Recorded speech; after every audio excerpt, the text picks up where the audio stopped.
तो चलिए सॉल्व करते हैं क्लास 9th रैशनल नंबर्स के सबसे इंपॉर्टेंट सवाल को। सवाल कह रही है हमें 0.3 पे रैकरिंग को p/q के रूप में लिखना है, यानी इसे रैशनल नंबर्स के फॉर्म में लिखना है। तो क्या हमें पता है 0.3 पे रैकरिंग जो है वो क्या है? हमें तो नहीं पता। तो हम इसे क्या करेंगे, सबसे पहले तो इसे x मान के निकलेंगे। तो लेट x इक्वल टू 0.3 पे रैकरिंग। भाई रैकरिंग का मतलब होता है वह जो अंक है वो क्या हो रहा है, रिपीट हो रहा है ना, वो रुक ही नहीं रहा है, वो आगे बढ़ता जा रहा है। तो हम इसे लिख सकते हैं 0.333 है ना, ये भाई बढ़ता जा रहा है ना, हमने डॉट डॉट डाल दी। अब हम यहाँ क्या देख रहे हैं, कितने अंक पे रैकरिंग है भाई, एक अंक पे।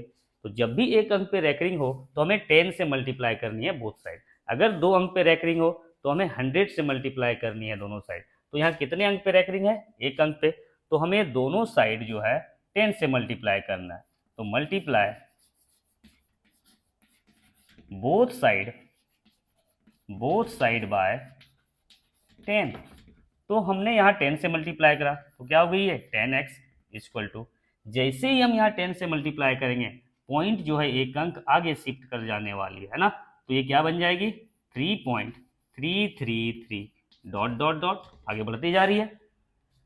तो 10x इक्वल टू, अब हमें यहाँ देखना होगा है ना, तो हम क्या करेंगे, यहाँ सबसे पहले तो जिसे हमने x माना है उसे यहाँ लिख देना है। तो x हमने किसे माना था भाई, 0.333, इसे ही तो माना था, डॉट डॉट डॉट प्लस। अब आपको यहाँ दिमाग लगाना है, यहाँ आपको ऐसे अंक लिखने हैं जिसका सम है ना इसके इक्वल हो जाए। आई रिपीट, यहाँ आपको वैसे अंक रखने हैं जिनका सम है ना इसके इक्वल आ जाए। तो आप यहाँ क्या भरोगे भाई, यहाँ आप क्या दोगे 3। जब आप इन दोनों को जोड़ोगे तो रिजल्ट जो है इसके इक्वल आ जाने वाली है।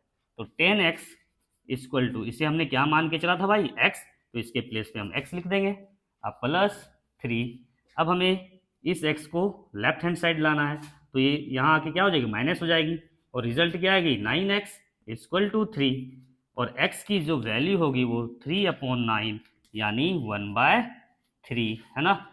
और कहने का मतलब ये जो 0.3 पे रैकरिंग है ना, वो किस रूप में होगी, हमेशा 1/3 के रूप में होगी। जब आप यहाँ डिवीजन करोगे है ना, जब आप यहाँ डिवीजन करोगे तो रिजल्ट क्या आएगी 0.3333 है ना, ये बढ़ती चले जाने वाली है। तो इस टाइप के सवाल को आप इसी मेथड का यूज करके सॉल्व करोगे। Thank you.